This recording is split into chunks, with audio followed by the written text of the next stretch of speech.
all month this month because it's 4/20 all month. And today is 4/20/2020, and we're super lucky. All week this week, Urbana has been producing a whole series of incredible content. You've had meditation, DJs, lots of great conversations from experts, and today is no different. So thank you to Urbana for hosting the event today, and to Marty Higgins for inviting us. And please note, a portion of every transaction at Urbana now goes to donating meals at the SF Marin Food Bank. Urbana has implemented a 2-for-1 program in reaction to the COVID-19 pandemic, and for every 2 transaction, a meal is donated to the SF Marin Food Bank. So good on you, Urbana. Everybody, please give back to our community, and let's get this thing started. So the topic is, does THC matter? Now, this is a loaded question, and today's panel is full of expertise. So leading us off is Xochi from Urbana. Xochi handles the back end of the tech at Urbana. Welcome to the panel today, Xochi. How are you? Good, good. How are you? How are you? Thank you for having me. It's good to see everybody. Happy 4/20. And then also on the panel today is James Blood from Brite Industries, one of the leading extract manufacturers on the planet. Really delectable, tasty. My mouth is like, I'm getting a little like drip of like saliva right here, right now, because my neurons are firing underneath the lack of hair. And it's like the terps and the Brite Industries. So James, how you doing? I'm doing well, Evan. Thanks very much. Good to be here. Thank you, Urbana. Happy 4/20. And then also joining the panel today is one of the most illustrious content people probably ever to live. I mean, ever. And if you've ever read an article from David Downs, you understand that he's not just a journalist.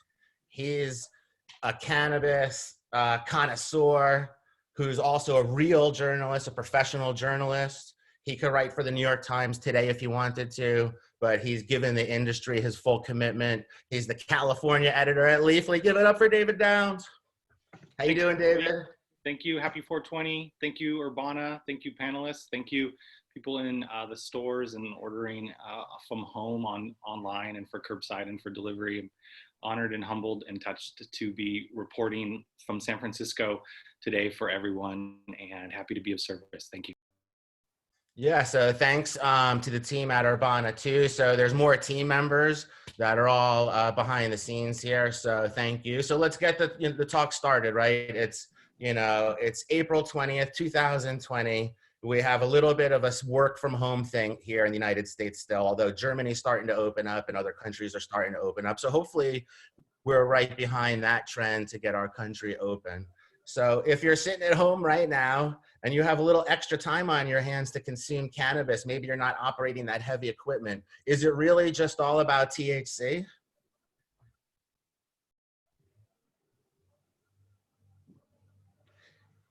James, do you think it's about THC? Oh, sorry. Well, THC is important and we all love it very much, but I think kind of what we're getting at is that we put too much emphasis on THC, and to fully appreciate cannabis, we have to continue to recognize that there are other compounds involved and appreciate them as well. Yeah, so I mean, I noticed with the Brite Labs cartridge, which you can get at Urbana at Geary or Mission locations all the time, that they have a very unique flavor. Like you can kind of see through the oil. And so what do you guys do when you're processing your oil? Are you guys, what's the manufacturing technique to get the product that you guys get? And do you have to add stuff back to it to get that product? No, so I mean, kind of the most important part is it starts with sourcing, and you've got to start with quality materials. We then use a CO2 extraction process, and try to use it mindfully in a way to carefully extract not only THC, but the terpenes, the flavonoids, and sort of the essence and character of the plant to make sure that all the flavors and benefits of each cultivar are carried through to the final formulation. Yeah, so people always forget that cannabis is like a farmed product. It's not something you just like, hey, oh, snap my fingers, I'm going to have cannabis. Xochi, what are you seeing like as far as the shopping cart goes and e-commerce and, you know, order ahead and curbside? And are there any things that have changed as far as the consumers' ordering habits? Are they choosing higher THC products today, or have you seen any other trends? I mean, right now, it just seems like people are really stocking up, kind of the same way that when you go to the grocery store right now, you're kind of buying for 2 weeks rather than a week, you know? So we're finding that a lot of people are buying those high THC items because, you know, they think that that's, you know, the most bang for their buck, you know, that high THC, that product. And David, from your seat, you know, in the cat houses, you're reporting on the industry and covering trends. So much of the publicity has been like long lines, people stocking up, but is that the real story going on right now in California? No, the general overall sales for the month of March were down compared to February because while people stocked up in March, after they stocked up, things dipped. And so it remains to be seen how February will be tracking. In general, retailers report the same thing that other retailers report, which is depressed foot traffic, conservativeness by consumers who suddenly overnight become radically more cautious and pessimistic about how they're spending their money, and that includes cannabis. And so, no, I think there's this obvious, like, sort of simple way to think, which is like, oh, cannabis is essential, stores are open, those guys must be rolling in it. They were facing an 80% tax rate going into this. They were on a knife's edge, and this is a serious blast of a headwind that's messing up their staffing levels, their operations. It's piling on to a tough situation for them. But I did want to double back on, is it all about THC? I think there might be a few people here who, one thing I see as readers is that, you know, when I talk to readers is that they're still at day one, like hour one with cannabis. And they ask me things like, what is one dose of THC? You know, how is it like a beer? And what is it? And so just to hold space for them for a moment, you know, THC is short for tetrahydrocannabinol. It's the main active ingredient in cannabis, but it's one of many. It was discovered first in the 60s in Israel and became available in like a pure pharmaceutical pill form by the 80s, which is called Marinol, a synthetic THC. And in that case, in the 80s, the Marinol pill was all about THC. It was a synthetic pill that was filled with just THC. And you know what? People hated it. And a lot of the, you know, the real course of medical marijuana started as a reaction to that 80s just all about THC Marinol pill. Because by the 90s, we had medical marijuana here in California fomenting. We saw efficacy around use in cancer and efficacy around use in palliative care for HIV. And it was coming from the plant. It wasn't coming from the pill where it was just all about THC. People thought there was more going on here than just THC even then. And so by the 2000s with medical marijuana, we saw the rise of CBD, the second main active ingredient in cannabis. And we continue to see CBD threaten to eclipse THC. And in the teens, we saw the terpenes come on board in a real way. You know, we're here in 2020 at the apogee of a newfound appreciation for not only THC and CBD, but these terpenes. And then there's going to be even more cannabinoids coming down the way. So is it all about THC? No. Obviously, it's going to be about this holistic spectrum of cannabinoids and terpenes and dialing them in to how you use them, but also respecting and appreciating THC.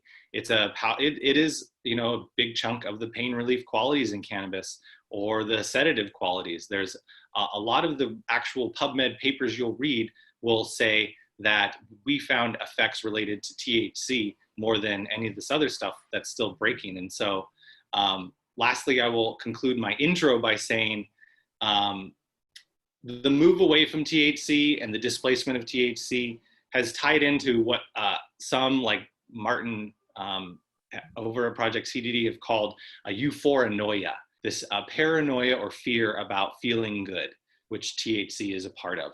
And so as we broaden our appreciation for the whole spectrum, let us not engage in paranoia and fear around feeling good, especially at this time when people need a break. They need a chance to just tune out and forget things for a minute and experience a little bit of bliss, nirvana, peace, contentment, you name it. It's crazy when people ask me to give them a definition for euphoria. And I'm like, you don't know what euphoria is? You poor soul. Like, we're all entitled to know what euphoria is. And so while it is all about it's not all about THC. Let's love it too. Yeah, so those are some great points. So it raises a good question for both James and Xochi, which is David brought up this topic of these rare cannabinoids and these new products. And so Xochi, are you seeing demand for like THCV or CBG or anything, CBN or anything interesting? Yeah, and then we find. Go ahead. No, I'm sorry. We find a lot of people who are really looking for CBN. I think that's a really popular one. People really, really, really like help sleeping. And I think in this day and age with all of the stimulation on our TVs, our phones everywhere, it's really nice to have something that can like really help you get to sleep. And CBN is like just that part of cannabis that just makes you sleepy. So a lot of people who are worried about, as David was saying, any other, other feelings, it's nice to have that product available for people. And it's nice for people to be kind of educating themselves before they come into the store and be like, hey, I heard about this particular cannabinoid, like, what do you have available? Or like, tell me a little bit about it. So it's really, I love that information is getting out there and that research is getting done. So James, how do you extract CBN? If people are looking for CBN, how do you go about creating a CBN rich product? There's a couple ways. It's pretty rare, and with fresh material that we're working with typically, that there's a lot of CBN present at the beginning. So I think some CBN can be created in like post-processing through isomerization or other techniques. We don't see a lot of like high CBN strains. But there's I think potential for that, or potential for a lot of other cannabinoids to kind of to learn more about them, to be able to test and identify more cannabinoids, and to breed, cultivate, and optimize extraction processes to capture those different cannabinoids. I think THC is, since it was discovered, was certainly became understood to be responsible for a lot of the therapeutic effects of cannabis. Now we understand there's over 100 different cannabinoids, and we will continue to kind of be able to detect and select for those, which I think is really interesting.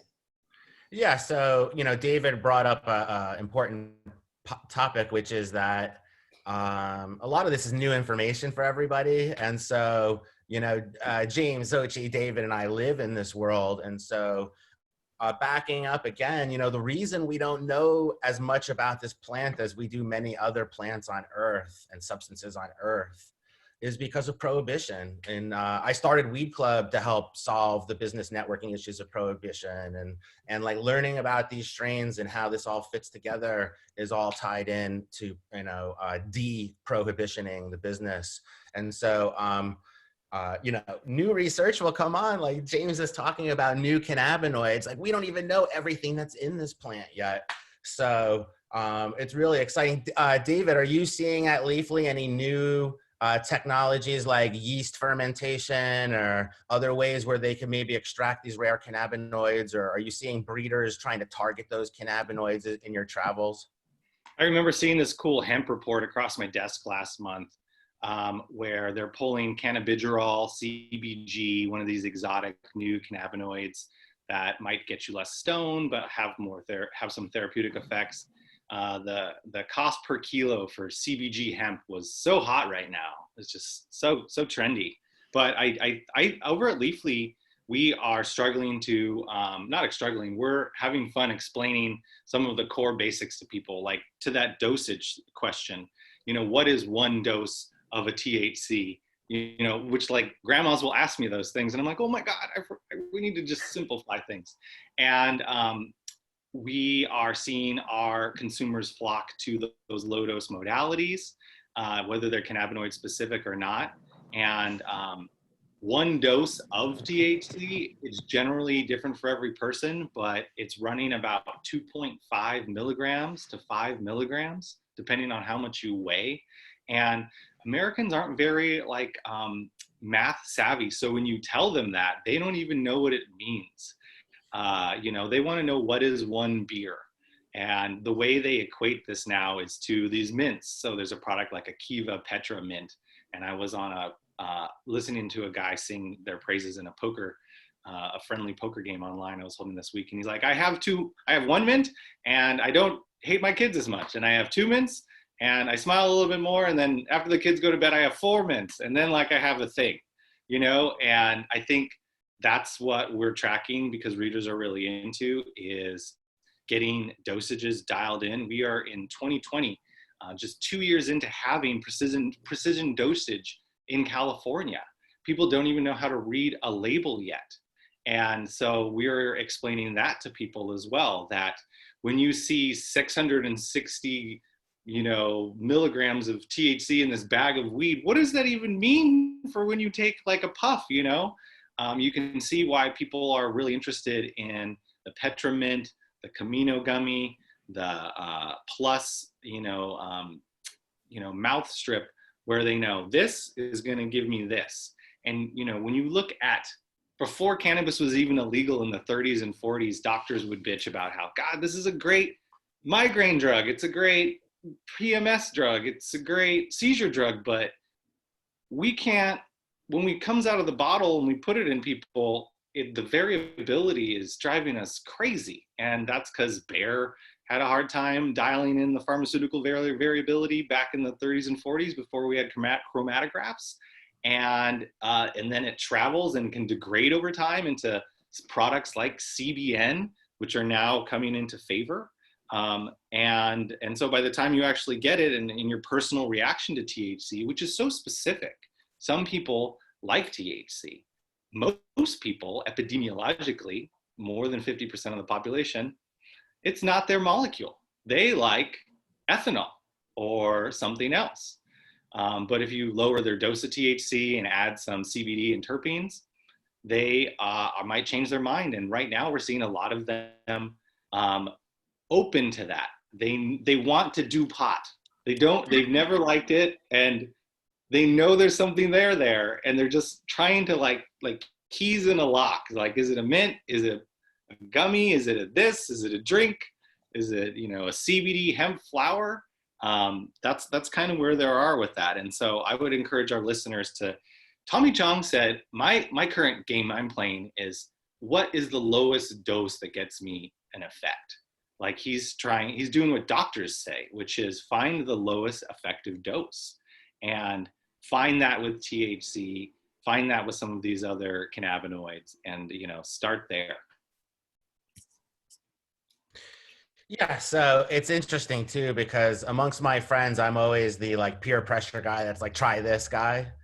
And so we have this igloo in our office, and we may or may not, it's in the Twitter building, so we may or may not have hosted some like sessions in there once or never, or 10 times or never. And it was amazing the difference between how we could have different effects from the exact same like puff on the vape exhale or something. And so it's really weird. It's like CBD for me, it makes me totally quiet, completely neutral, no controversy left in me, nothing left to say to offend anybody. And you give me the THC and it just calms me down. It's like I'm reversed. But then I have a friend, her name is Yiying, and she's a brilliant graphic artist. And I tried to get her high, and she's always this naturally very effervescent, bubbling person. She's like a very high energy, creative person. No matter how much THC we gave her, she didn't feel it. She kept saying, I feel nothing. I feel nothing. And so my theory is that there's something in her in her chemistry that offsets the the THC, and that, so everybody's biochemistry, the body is just different. We're all just different. And so this topic about the microdose, it also, it's not just a biochemistry difference in, you know, my personal experience, but it also applies to other psychedelics as well. Like, you know, we're Americans that like to do things in excess. And it's like, how much can you drink? Can you do this upside down beer bong? Can you finish that whole bottle of this? Can you smoke that gigantic blunt? Can you this and that? But if you can, what David is saying out there is, if you can get your perfect dose to the bare minimum, then one, you'll conserve your product, your body's chemistry will stay welcome. So is there a way, James, that you can actually make products to try and target those different parts of the brain and like receptors, or has it gotten there? Yes and no. So, I mean, in our extract products, we use 100% cannabis. That's our only ingredient. So when we are starting with cannabis and extracting it, you know, we're not adding anything to that. So what is sort of bred and cultivated for and exists in that plant is what we're able to offer in an extract. But David did touch on some really interesting points, I think, like to find your dose. You know, those are a few cases, I think, where THC really does matter. And, you know, if you want to start with a very specific milligram content, having a sort of formulated product that's specific to that dose is really important. On the vape side, I think we've been able to kind of answer that with like a vape cartridge or our Pax AeroPods. You can vape a very small amount at very low temperature. So we always ask people to kind of start with like a 2-second puff. And, you know, I think while the dosing is not as super specific as a mint, the onset is very quick. And so you can kind of feel the effects of those 2 seconds quickly, and, you know, start smiling at your kids right away. And, and you can always add more. And so we always try to encourage people to kind of figure out, like, and it's strain by strain too. So where you're talking about like the effects or targeting receptors, we know that terpenes do act on receptors and modulate the high. And so we really kind of encourage people to identify the experience they're looking for and figure out how the different strains that they're working with or taking contribute to those effects. So terpenes are a huge part of that, and the dosing too. And we just kind of encourage to have a little bit, and you can always have more. Thoughts, David? Yeah, a couple. One is on modality, another one is on onset, and then tolerance. And so a lot of people a lot of doctors don't understand what the endocannabinoid system is. We found THC in the 60s as isolated the molecule, but it wasn't until the 90s that someone put the other side of the equation together and said, if there's a molecule, then it's got to act on a receptor in the body. And they found these receptors, they're all over the body, but there's a lot of them in the brain and the gut. Two main ones. They're called the CB1 receptor and the CB2 receptor. And now cannabinoid, like CB is short for like cannabinoid receptor. That like you have receptors in all of your nerve cells that only plug in to, usually it's your own body's like neurotransmitters. Your body makes your own cannabis-like chemicals called endocannabinoids. The number one is called anandamide. When you go for a run and you get that runner's high, that's anandamide. That's evolution giving you a runner's high for chasing that gazelle over a long distance. But there's exocannabinoids, these ones we found in the plant, that plug into your receptors like keys into a lock. And somewhere along evolutionary history, humans figured out that if you vape this plant, you get this runner's high-like effect. And we kept cannabis with us as a food, fuel, and medicine ever since. And so all these effects we're exploring with cannabinoids, we're trying different keys and different locks. And the challenge is each lock affects how the other lock works. And so THC, the key is almost never really alone. There's always some CBD and some other keys and those terpenes. They're going into the main lock, the CB1 receptor, but also the CB2 receptors. And now we're learning that there's secondary receptor systems like the vanilloid receptor system that can play a role in what's happening here.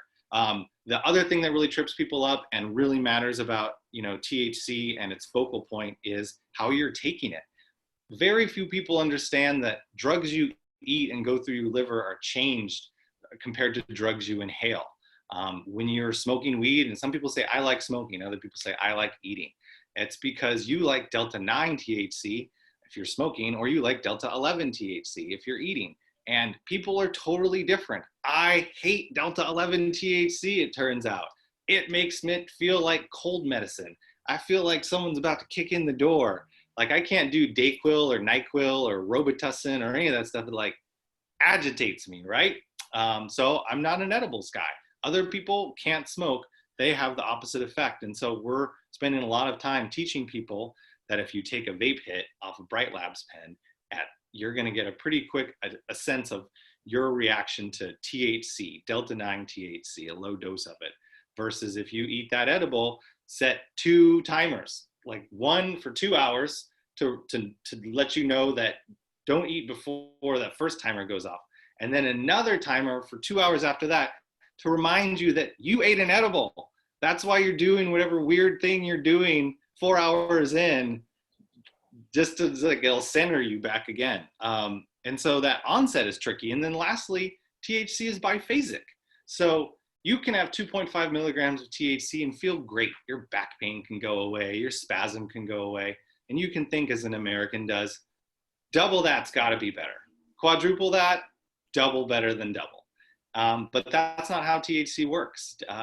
Just like alcohol, a little bit, might be better than most. A lot of drugs are biphasic.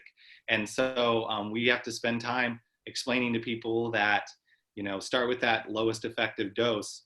And if, honestly, if you keep upping that dose, that's where you're going to come into some of the effects that people don't necessarily like. And that brings me lastly to tolerance. My 2.5 milligrams of THC is totally different than a cannabis novice's 2.5 milligram experience of THC. As you onboard exogenous cannabinoids, your brain downregulates the number of receptors it has to receive them until it achieves a new balance. And so people do develop a tolerance to THC over time. The good news is that if you discontinue use to THC, the tolerance lifts in 72 hours. Those receptors immediately start growing back, and they're back.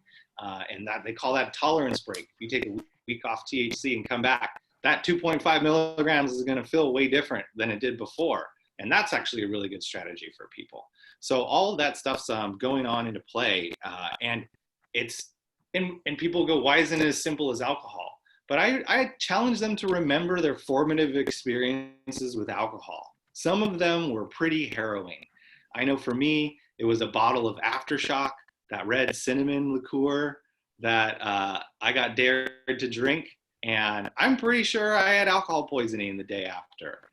The long-term medical effects of overexposure to ethanol are much more damaging and potentially permanent than a long-term, than the effect of overexposure to THC in a formative experience.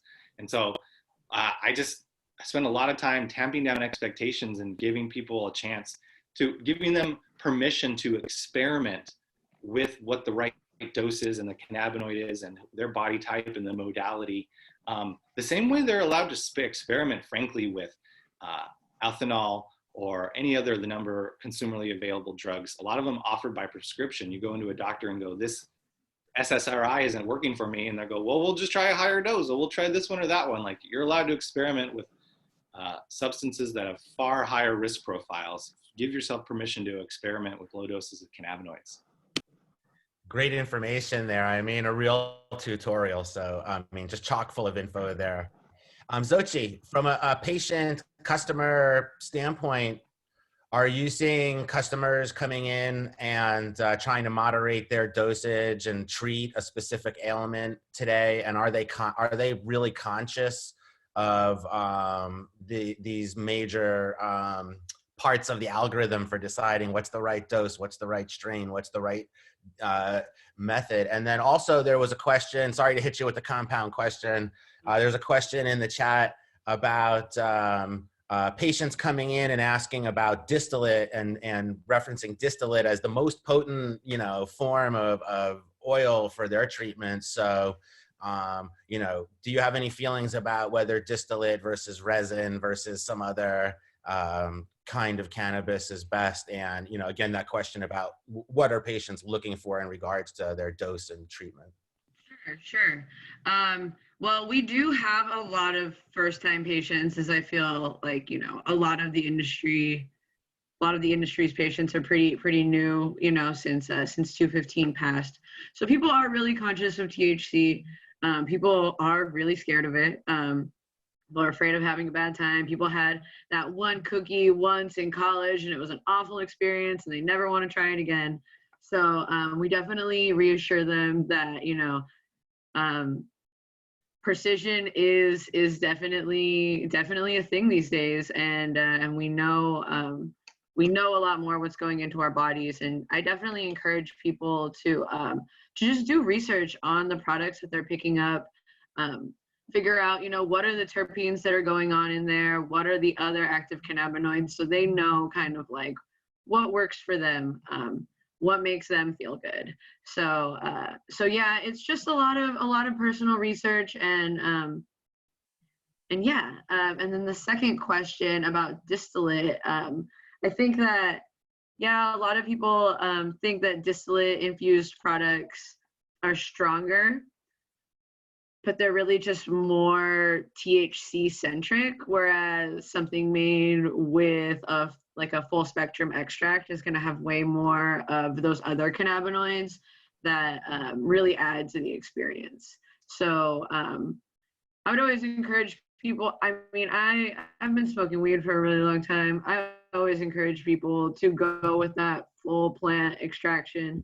I always go solventless. I always stay away from distillate. I don't like that overly stimulated THC feeling that you get sometimes. You really need all of those other compounds to round out the high. So it's really important that we let our customers know that. Yeah, that's great feedback. And so I had surgery right before this whole break. It was something I was not doing that I was supposed to do, as a hernia. And so I got it taken care of.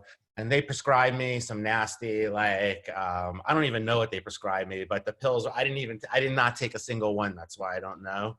But instead, what I did was I bought 4 different cushions, because cushions have always worked really well for pain management for me. And I figured, I'm going to be in pain. This thing hurt, it's through my belly button.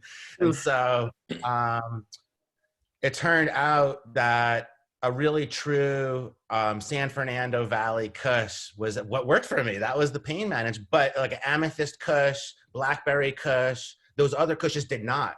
Mm-hmm. So there's definitely something in these terpenes. And so, hey, David, can you talk a little bit about terpenes? Yeah, Leafly's completely revamped its site and the look of its site to answer this question of is it all about THC versus CBD and the terpenes? And so I think from a design perspective, we think that THC plays a pretty divergent role. You're either on team THC or you're off of it, and that's fine. You can be off of it and be team CBD, CBG, CBN. That's fine. But people just need to know, coming in the gate, am I a THC guy or not? And so all the strains now have these new colors and new shapes, and all the spiky ones that look like ninja stars and have points are THC strains, and everything that's rounded, all the beach ball ones, are CBD strains. There's some that have beach balls, but with some corners on them. Those are the CBD THC mixed strains. And then in addition to that, everything is color coded for the terpenes, because here we are in the intermediate level of the discussion. Terpenes, which are the aromatic qualities in the plant, the famous smell of cannabis, aren't just a famous smell that they train dogs on. They train drug dogs on this terpene called beta-caryophyllene. And these are plant oils. These are aromatic oils. Those freaking hippies with the aromatherapy people were right. Terpenes have genuine, measurable, subjective psychological effects. Linalool is a popular terpene in lavender. Yeah, it does kind of calm you down and make you chill. Citrus, like limonene and pine and some of these other ones, can have more alertive effects. We're still just teasing out which terpenes cause which effects, especially because there's combinations that change things. But the aromatic oils, when you smell and grind up pot, like that's already part of the therapeutic experience. Like give yourself permission to smell a nug, crack it open, rub it in your fingers, grind it up, open the grinder, smell the grinder, smell this huge like riotous bouquet. It'll never get better from that moment, even as you put it in a bubbler or a flower vape or whatever, and appreciate those fresh terpenes. They have noticeable effects.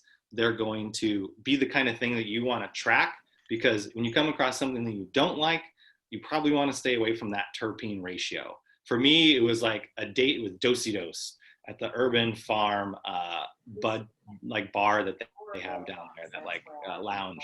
And Dosidos is a very strong OG Kush strain, and it is very piney and sharp and astringent and strong with like berries in there. It warns you. It's like a warning smell, like Chem Dog, where I will mess you up. And I was like, bring it, you know. And I took a ride on the Dosidos, and my heart started beating, and I got a little of the sweats. You know, it was really high THC, but it's not just the high THC. It's being amplified by those terpenes in there, I think. And I was like, I had things to do and places to go. And I was like, I'm just going to need to give myself another 20 minutes sitting here at this, hash bar. I did forward this to you back on February. I can't find it. Okay, I'll forward it again. Go ahead and mute Dan, Tina. I got a question. David, that's great information there. We had a little bit of cross. Hey, it's live, everybody. What do you want from us? Okay, it's live. So, I was once listening to a guy named Dr. Rob, Doc Rob Farms, great cannabis startup, California-based dude. He studied cannabis at UC Davis, and he got the first degree from UC Davis School of Agriculture with cannabis on the degree. The dude knows cannabis. And the thing that they were researching was about myrcene. And so myrcene is really high in these gassy strains. When you smell a strain and it smells like it could have been in a gas tank, like it might have been in a gas tank maybe 20 years ago, but today we're actually breeding for that. But that gassy smell could be myrcene in many cases. And that myrcene, what they found, they were still researching it, but it appeared to enable cannabinoids, to especially THC, to penetrate the blood-brain barrier, which is like the holy grail of pharmaceuticals. And so, here we are, we're, David Downs. First of all, David, you're like as knowledgeable as like a scientist, but then you talk like Maya Angelou. It's really helpful for people as we canceled because I was able to access it in French, and it somebody pause there. Canceled flight. Okay. Just the outbound though. Yeah. So yeah. Man, is in June, so they probably haven't decided what they're going to do in June. But if we get there, we can't. Hey, Tina or Jen, mute Dan. Yeah. Somebody else, please. One of the hosts. Okay. So, this is the virtual 420 we got this year, guys. No, and gals. We'll get this. We technical difficulties. Hey, don't forget, Evan, we're getting questions in the chat too. One was, we know that THC gets metabolized differently in the liver with edibles versus inhaling. How about ingesting terpenes? How does that differ from inhaling terpenes? Do the effects of terpenes get lost during ingestion? I am proud to say I don't know enough to answer that question. I will throw it over to Xochi. Oh, me? I definitely don't know enough to answer that question either. I would imagine, I guess, just coming from like a food background too, like, I mean, everything that you put into your body affects you in one way or another. So I'm sure something's going on in there. I wonder if James has any more insights.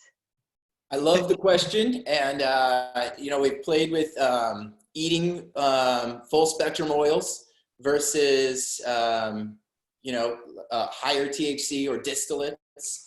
And I want to say anecdotally that I feel that the full spectrum formulations do have a little more sort of rounded efficacy. But that was a very specific question about metabolization, and I don't know if the answers are there yet. But I think there was another good question about a patient seeking distillate or seeking the highest THC they can find. And I just wanted to come back to that because I really feel like the most THC doesn't necessarily get you the highest or doesn't even provide the best benefits. And I think there were some great examples about trying different strains, like Evan trying different strains for his pain management, and sort of experimenting with different strains and the different terpenes and flavonoids that they contribute. They all have different effects and different benefits. So, in that kind of edible example, I don't know if we really know the answer there, but I do think everything matters, not just THC. When I think about what's on the shelf and what people have made, what they think people will buy, was like, you don't see a lot of like terpene, like advertised edibles. You don't, and so like now with pinene, I mean, I like LaCroix, but, and so I wonder what happens to terpene metabolization in terms of the liver. I also wonder, it also is going to depend on the modality of how you made that edible. So if you're just making cheap brownies from bulk oil, I feel like the terps are long gone. And there might be just a question of whether there is any versus there isn't any, which ones is secondary to that. But I do want to shout out what James said about the roundedness of an effect of like a whole plant thing versus these single one note distillate effects or marinol effects. Working over the years with Ed Rosenthal on gardening books, he always has this great quote about how like the THC is the engine, but the terpenes are the steering wheel and the wheels, and they take you to where you want to go. And I think he's right there. You do need the power of the engine of the THC, but you got to have a steering wheel and wheels, or it just kind of, takes this line that isn't very satisfying. I think of my experience with the Skittles strain, which doesn't look as great as some other strains, just looks less potent in THC, which is something everyone's searching for. We haven't even talked about the THC chasing at the flower counter.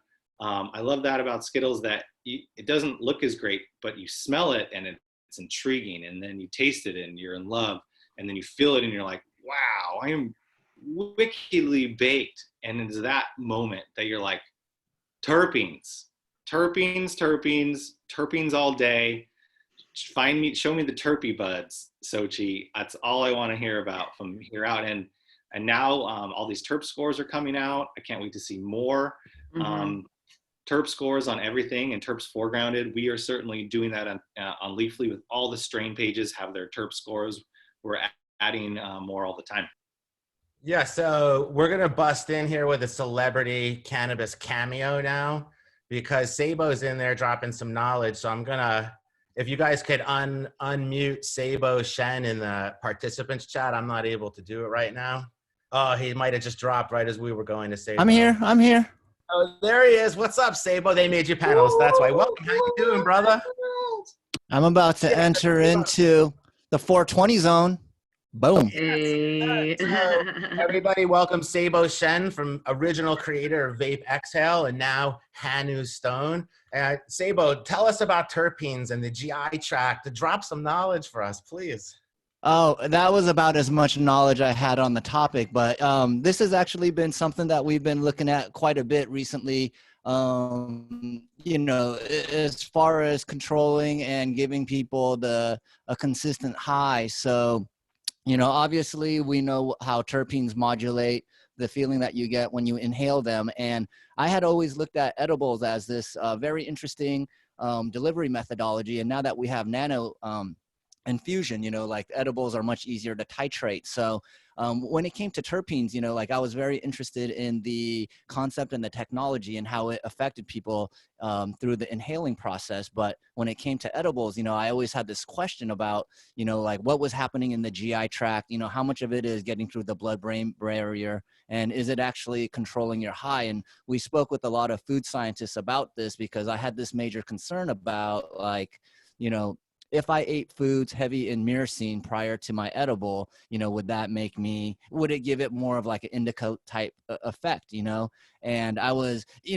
whenever we're talking about the effects of cannabinoids and terpenes, it's very hard to single out one singular thing and say, okay, this terpene does this or this cannabinoid does that. What we found is it's not just the entourage effect, but it's kind of like the ensemble effect, where we used to think THC was like the main player and like the rest was the entourage. But I think we're more seeing it's more of a ensemble effect. So long story short is, as we spoke to the food scientists and other doctors about how cannabinoids and terpenes are processed, the vast majority of terpenes, by the time it gets to the blood-brain barrier, has been broken down by your GI tract. So they had told me that the modulation effects of terpenes are far less when you're ingesting them, and not to worry about all the various foods that you're eating in addition to your edible. So that's what I heard, and that's kind of been consistent with my own experimentation with myself. So hopefully that adds some clarity to the discussion. That makes sense to me, because these terps are these tiny little hydrocarbon chains. They're volatile organic compounds. They'll degrade at room temperature in sunlight, let alone in your body, and break off into smaller things. So it would make sense that they wouldn't make it through your liver to be, you're not have pinene coursing through your blood. One other thing to mention about terps, especially with Americans, who just automatically assume if more is better, then maximal is best.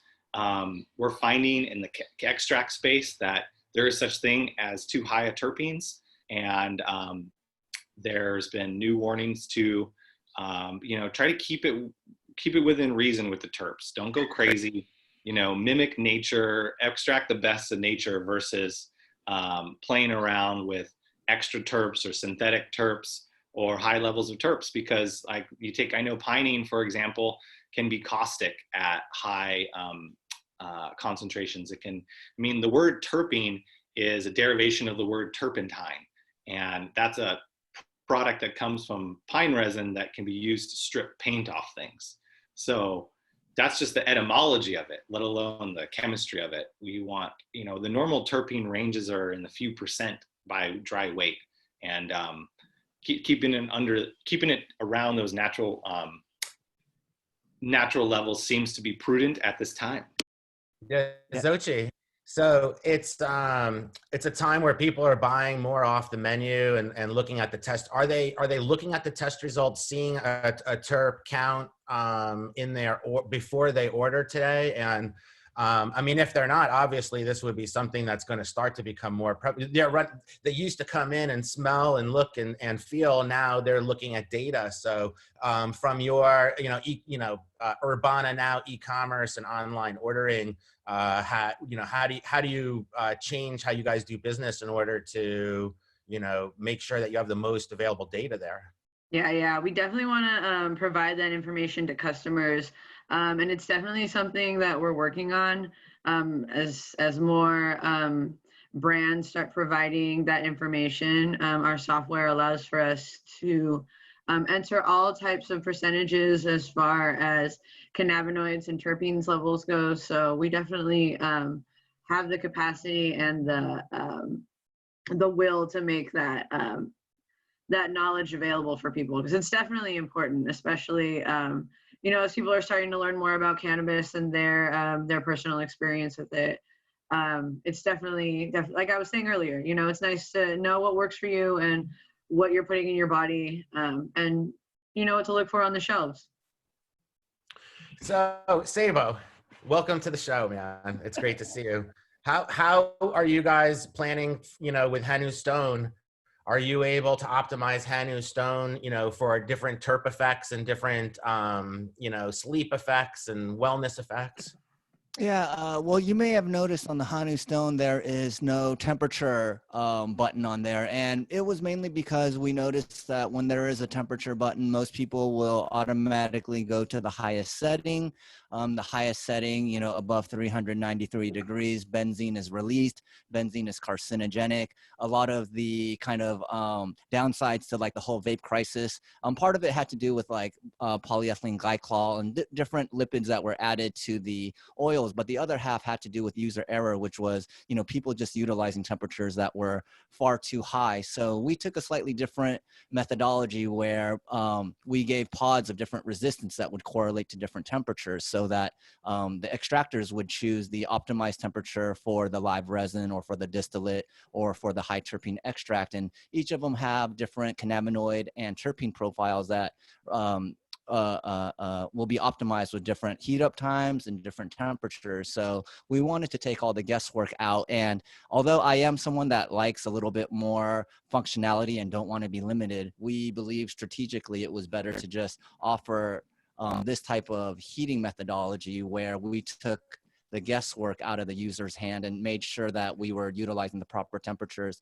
to not only produce a really tasty vapor, but one that didn't have carcinogens such as benzene within the vapor to smoke ratio.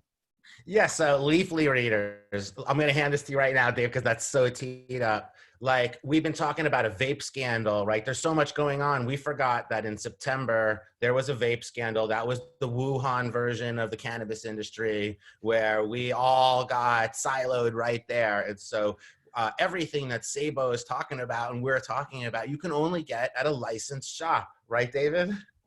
Yeah. I got a private question from Dan. What terp level should we be looking for? And this ties to the vapey thing. When I read lab reports, like the highest terp score on anything might be like 8% on like a beta caryophyllene, and James is nodding his head. So those are usually in the single digits, and Sabo privately chatted with me and said single digits, I think, are the terp levels we should be looking for, Dan, at this juncture, period. Over to vapey, this ties directly into the focus on THC at all costs. We had the vaping associated pulmonary injury series in 2019 at the latter half of the year, specifically because of consumers wanting to get the most dollars, most THC milligrams per cent spent for their black market THC vape carts. They were doing something called the bubble test, where they turned their pens upside down and seeing the air bubble move inside the pen reservoir. And if the air bubble moved fast, that meant that the pen reservoir was filled with oil that was cut and maybe not as potent in THC as they were looking for. If the air bubble moved slow, then they believed that that THC oil was thick and had not been cut or reduced with the traditional things you'd cut a black market THC vape pen with, like propylene glycol or vegetable glycerin or that kind of stuff.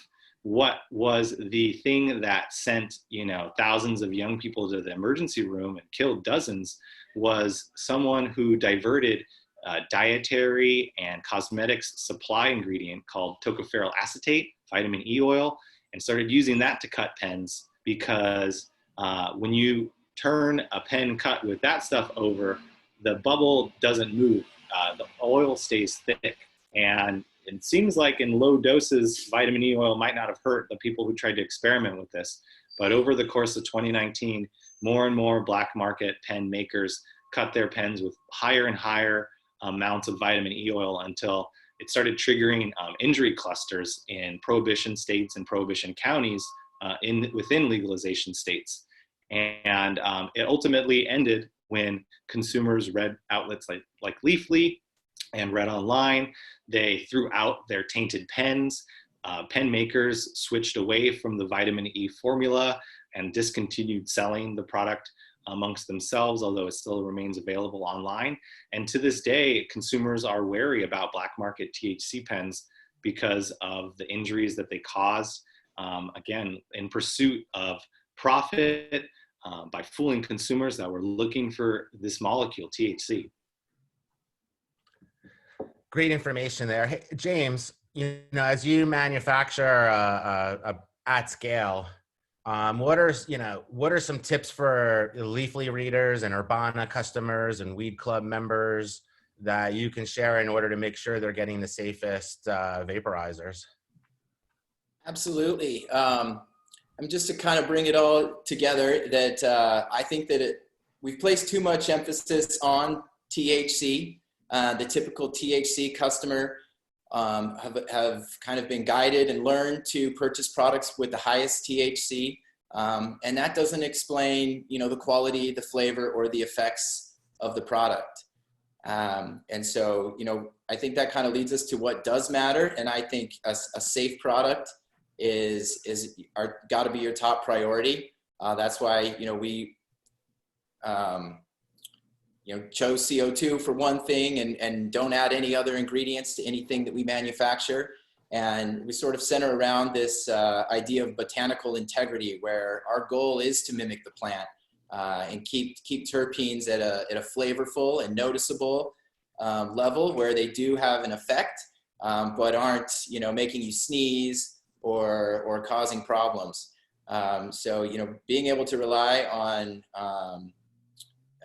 quality cultivators using a safe, consistent extraction methodology, relying on laboratory testing, and remaining at the forefront of discovery of new compounds, and continuing to prioritize the experience of the product over THC levels will assure customers that choose brands like Brite Labs or other top quality brands that they do have a safe product and a quality experience. Yeah, I think that's a great place to bring it to the end here. So I'll go to each panelist and our celebrity cameo, Sabo, for one final thought to wrap it up. But I just want to say that, again, a portion of every transaction at Urbana today is going to donate meals at the SF Marin Food Bank, and they're having a 2-for-1 special right now to benefit the SF Marin Food Bank due to the COVID-19 pandemic. So Xochi, any final thoughts? Final thoughts? Yeah, just like I said earlier, it's really important to do your research when it comes to the specific strains that you're smoking, the specific products that you're ingesting. So you not only know what works for you, but you know what doesn't work for you, and you know what to stay away from and what to go for on those shelves. So there's a lot of brands that offer that information. So just hit that internet search, and yeah, all that information's out there. Yeah. So James, if you could give us a final thought, and also we got a late question in here from Lick in the chat. He's asking whether smoking or vaping is bad for your lungs when there's a COVID-19 epidemic and it's a respiratory thing. As far as final thoughts, I would just encourage people as they experiment with cannabis not to focus too much on THC, to pay attention to the different cultivars and different terpenes that modulate the high, and provide the best experience toward what they're looking for. As far as the safety question, I don't have a medical answer for smoking in light of COVID. I think a lot of people have agreed that vaping can be a little lighter on the lungs sometimes, but that would be, I think, personal to each individual. Yeah, I saw Aaron Justice from Buds and Roses made an interesting comment online last week where he was saying that consuming cannabis, with J's and stuff has kept him healthy, he felt like. So David, any final thoughts? Yeah, not that many people have read this crazy study I read, but THC, where did it all come from? It turns out you can study the genome of cannabis, and oddly enough, all the THC in cannabis, which we love, that made it the plant we've taken all over the world, came because millions of years ago, the cannabis plant got sick with a virus, and plants get viruses too. And this virus caused the cannabis genome to make multiple copies of the THC synthesis transcriptase. And so the reason we have cannabis that we love and smoke, the THC that's so great, and has been this entree to the whole world, you know, has been nature and happenstance and, you know, weird world. And so while, you know, the context of this discussion is obviously a bummer and our hearts break for a nation reeling, there's so many bright sides to it, including the community that, you know, we're putting together, panels like this. And so I just tried to focus on the happy accidents and the bright spots as we just keep going. So thank you guys for your time. And thanks for THC. I'm gonna enjoy some right now. Awesome. Sabo, any final thoughts for the audience out there on life? Let me unmute myself. Yeah, you know, I agree with everything that everyone said here. And I think the most important thing is go to a shop like Urbana where they're very highly educated, where they have a very good selection, and, you know, ask questions. They have lots of very experienced, very knowledgeable people that work there that will help walk you through, because everyone has a very individualistic need for cannabis. You know, like I use it for athletics. I use it to go to sleep. My wife uses it for completely different reasons. So if you go to a great store like Urbana, you speak to the bud tenders there, you get educated, they will lead you in the right direction and help you find the right products that will increase your well-being in life. Thanks, Urbana. Yeah, thanks, Urbana. And so I'll just say one more time here that, you know, thanks to Marty for his commitment to the industry. Thanks to everybody at Urbana and Xochi and Tina and team for putting this together. And, you know, when you support Urbana, you're also supporting other causes because they do good in the community. And so thanks for watching this. And thanks to all the panelists. I thought everybody dropped tons and tons of great information. Happy 420. Hopefully we'll be together in person again soon. And yeah, thanks to all the pioneers for you know, going to jail for us. Thanks to caregivers for taking care of patients for us. Thanks to Marty over at Urbana. And I wish everybody good health and that, you know, you should have more than just THC. Hey, thanks everybody for coming out. I really, really appreciate it. Sabo, thanks for dropping in. James, David, Evan, Xochi, you guys were all fantastic. All right. Happy 420. Take care. Let's do it again. Bye-bye. Happy 420, everybody. Take care.